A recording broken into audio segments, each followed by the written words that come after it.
Julia Holter is an American singer, songwriter, record producer, composer, artist, and academic based in Los Angeles.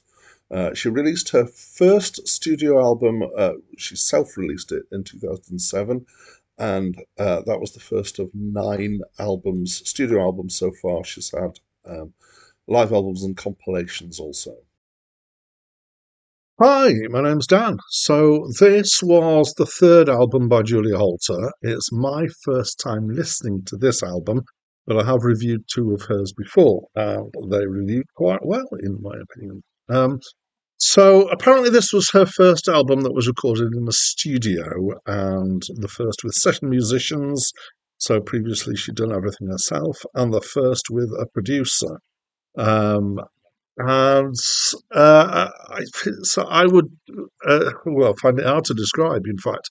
I'm going to throw out some terms here. Avant-garde pop rock, maybe. Avant-garde or experimental is certainly a word to use. Art pop or art rock. It's maybe not rocky enough to be rock. But it's certainly very arty. There's quite a lot of different textures in here. There's quite an emphasis on orchestral instruments at times. So maybe art chamber pop? I don't know. I'm going to give up. So it does have, as I say, different textures. For example, the green wild has a jazzy feel. Mostly that's because of the upright bass that's used in it, which appears in other places as well. Other tracks range from slightly off-kilter, kind of more pop rock kind of backing or bedrock with more unusual stuff around it, to much more spacious and more kind of avant-garde feeling. It takes its time. It's mostly quite mellow. It's not aggressive. And there's quite a lot of her singing. And she's got a nice voice, so I've enjoyed listening to her singing.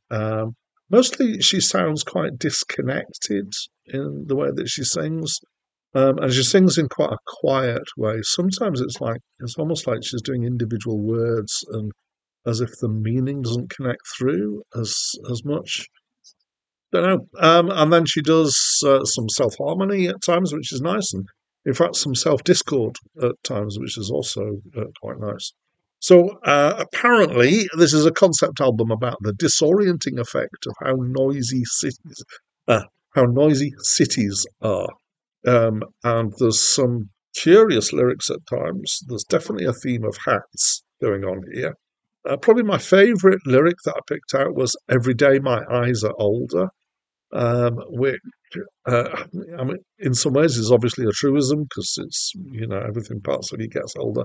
But I think that the meaning that she's trying to convey there is that as she gets older, she sees things in a different way and possibly with more wisdom as she goes through. Maybe I'm putting too much interpretation on here. Overall, yeah, it's curious. It's quite effective.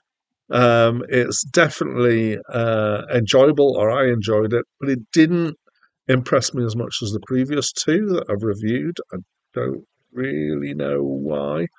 I do feel it's the sort of music that is sufficiently arty that she could do a lecture about her music and possibly do a recital with a lecture beforehand or something, that kind of feel to it.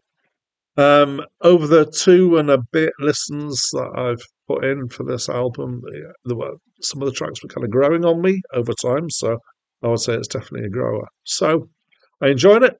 It's a good album. Maybe not up to how much I was taken by her other 2 albums, as I said. And as always at this time, I'd love to invite you to tell me what you think of this album. So please do by leaving me a comment. And that's it from me for now.